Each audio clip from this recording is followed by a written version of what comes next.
جب آپ صلی اللہ علیہ وآلہ وسلم نے غدیر میں امام علی کی ولایت و اختیار کا اعلان کیا تو مومن جتنے مطمئن تھے منافق اتنے ہی بے قرار تھے۔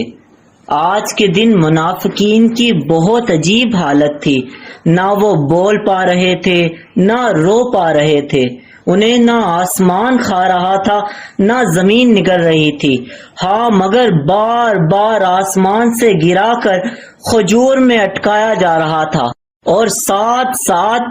دھوپ کی شدت میں تڑپایا جا رہا تھا، شاید انہیں غدیر راس نہیں آ رہا تھا۔ ایک منافق نے تو آپ صلی اللہ علیہ وآلہ وسلم پر اعتراض کیا کہ اگر یہ حکم